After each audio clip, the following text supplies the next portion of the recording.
अस्सलाम वालेकुम dear students, उम्मीद करता हूँ आप लोग ठीक होंगे। आज जो हमने नेक्स्ट पढ़ना है वो है हमारे पास क्या है, साइटोलॉजी। अब साइटोलॉजी में हम किस चीज़ की स्टडी करेंगे, सेल की स्टडी करेंगे। It is the study of the cell, the building blocks of life. अब ये the building blocks of life का क्या मतलब है, यानी कि द बिल्डिंग ऑफ लाइफ का मतलब है कि अगर सेल है तो ज़िंदगी है, अगर सेल नहीं है तो ज़िंदगी नहीं है। जिस तरह हम बहुत सारे ईंटें मिला के एक बिल्डिंग बनाते हैं, इसी तरह हम कहते हैं कि बहुत सारे सेल्स मिलते हैं तो हमारे पास एक कम्प्लेक्स ऑर्गेनिज्म बनाते हैं। तो हम कहते हैं वैसे भी जो हमारे पास आप लोग आम सुनते हैं कि cell is the basic unit of life. ज़िंदगी की इब्तदा किस चीज़ से होती है, सेल से होती है। अच्छा, cytologist unravel the fundamental structure of cell and their organelles. जो साइटोलॉजिस्ट होते हैं, जो यानी कि सेल के बारे में जो स्टडी करते हैं, वो क्या कहते हैं, हमारे पास सेल एंड देयर ऑर्गेनेलिज। अब एक सेल है और सेल में बहुत सारे ऑर्गेनेलिज पाए जाते हैं। फॉर एग्जांपल वैक्यूल की बात कर लो, न्यूक्लियस की बात कर लो, राइबोसोम की बात कर लो, माइटोकॉन्ड्रिया एंड एक्सेट्रा जितने भी है। तो ये तमाम के तमाम क्या है, जो सेल में तो ये सेल के ऑर्गेनेलिज कहलाती है और इनके बारे में वो क्या करते हैं, स्टडी करते हैं। They also study the mechanism of cell division, और ये इस चीज़ को भी स्टडी करते हैं साइटोलॉजिस्ट कि सेल अपने आप को डिवाइड किस तरह करता है। तो मैं अगर आप लोगों को बता दूँ आपकी इन्फॉर्मेशन के लिए कि जो सेल है वो 24 आवर में अपने आप को डिवाइड करता है। कितने आवर में, 24 में।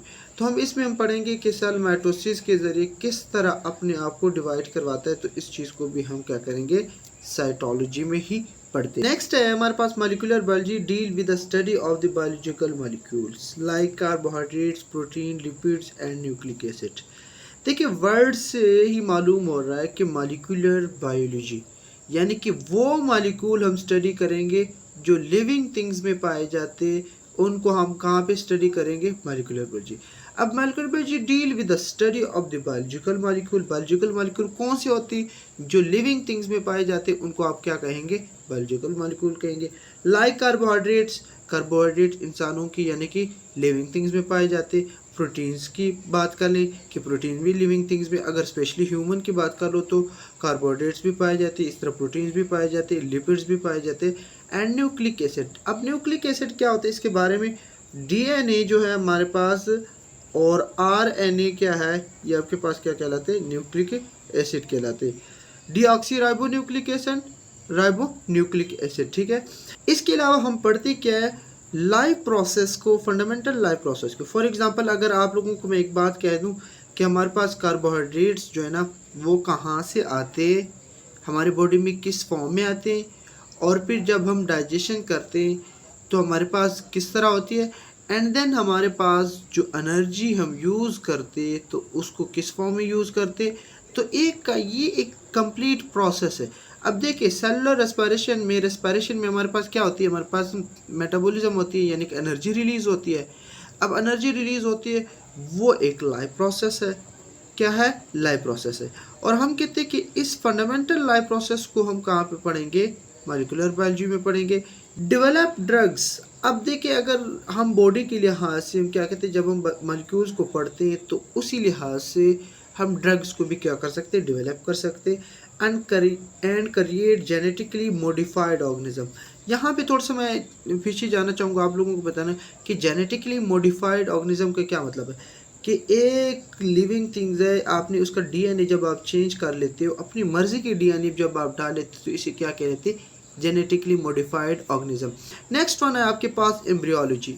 अब एम्ब्रियोलॉजी क्या होता है, हम कहते हैं कि it is the study of the process of development of organism from fertilize egg. अब फर्टिलाइज एग कैसे मिलता है, हम कहते हैं स्पर्म मिलते हैं और एग आपस में मिलते हैं, तो हमारे पास क्या बनाते हैं, एक फर्टिलाइज्ड एग बनाते हैं। क्या बनाते हैं, फर्टिलाइज एग। अब हम कहते हैं कि ये जो एग बनता है तो ये एक ऑर्गेनिज्म में किस तरह डिवाइड होता है, तो फिर ये अपने आप को डिवाइड करना स्टार्ट कर लेता है। क्या करना स्टार्ट कर लेता है, और एक कम्प्लेक्स ऑर्गेनिज्म में चेंज हो जाता है। तो इसकी स्टडी आप कहाँ पे करेंगे, एम्ब्रियोलॉजी में करेंगे। In this branch scientist study tissue and organ formation, identify birth defects and develop medical treatment. इस ब्रांच पे साइंटिस्ट किस चीज़ को स्टडी करते हैं, टिश्यूज़ को भी स्टडी करते हैं एंड ऑर्गन फॉर्मेशन। देखिए यहाँ पे आइडेंटिफाई बर्थ डिफेक्ट्स। अब देखिए, हम कहते हैं कि जब हमारे पास स्पर्म एंड एग बनते हैं तो हमारे पास जायगोट बनता है और जो एम्ब्रियो होते हैं। अगर हम ह्यूमन की बात कर लेते हैं, यहाँ पे किस चीज़ की बात की गई, हम कहते हैं कि अगर हम ह्यूमन की बात कर लेते हैं, एक फ़ीमेल जो होती है प्रेग्नेंट होती है। जब प्रेग्नेंट होती है तो हमारे पास फर्स्ट 2-3 मंथ्स में इस चीज़ की इस्लाम नहीं इजाज़त देता, बट अदर ममालिक में क्या है कि वो इन चीज़ों को करवाते, एबॉर्शन जो है। अब फर्स्ट 2-3 मंथ्स जो होते हैं इनमें हम अल्ट्रासाउंड के ज़रिए देखते हैं कि जो हमारा बच्चा है वो नॉर्मली क्या कर रहा है, ग्रो कर रहा है या नहीं कर रहा है, मीन इसके ऑर्गन जो हमारे पास नॉर्मली बन रहे या नहीं बन रहे। अगर हम क्या कर लेते, इसको देख लेते और उसकी बॉडी नॉर्मल ना हो, इसमें डिफेक्ट्स हो, यानी कि वो अभी बच्चा जो है मदर के पेट में ही होता है, फर्स्ट 2-3 मंथ्स की बात कर रहा हूँ, तो अगर उसमें कोई डिफेक्ट्स हो कि याफ्ता ममालिक है उनमें उसकी क्या करवा ली जाती, एबॉर्शन करवा ली जाती। बट इस्लाम इस चीज़ की नहीं देता कि एबॉर्शन की इजाज़त इस्लाम में नहीं है। तो ये चीज़ भी हम कहाँ पे पढ़ते, एम्ब्रियोलॉजी वाली स्टेज पे पढ़ते। अब वो एम्ब्रियो बन रहा होता है तो उस स्टेज में हम इसको पढ़ते हैं। एंड डेवलप मेडिकल ट्रीटमेंट, और मेडिकल ट्रीटमेंट को भी यहाँ पे पढ़ते हैं।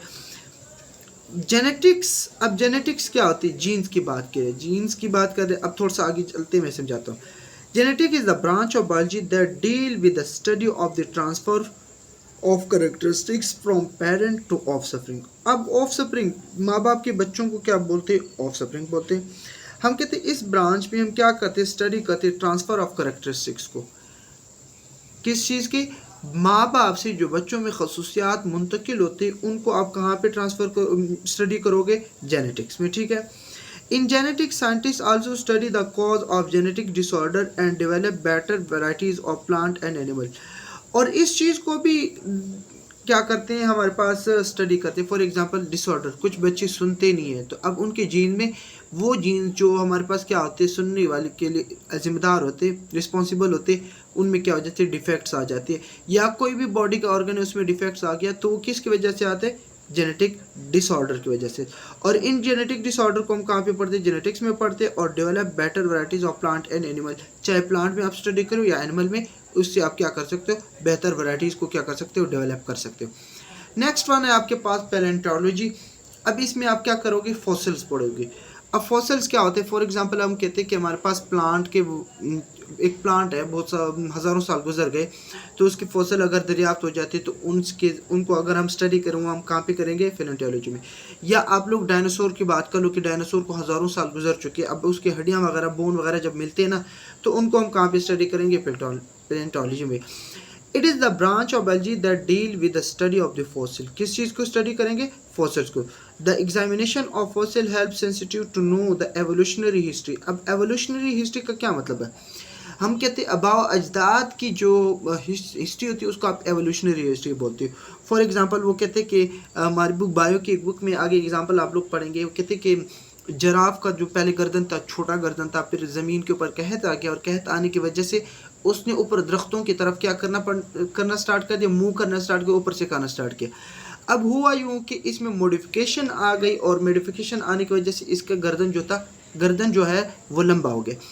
अब हम कहते हैं कि ये जो एवोल्यूशनरी हिस्ट्री अगर हम देखेंगे तो जराफ की, तो हम कहेंगे पहले जराफ की गर्दन छोटा था और मॉडिफिकेशन आने की वजह से अब गर्दन बढ़ गया, तो इसे क्या बोलते हैं, एवोल्यूशनरी हिस्ट्री ऑफ ऑर्गेनिज्म।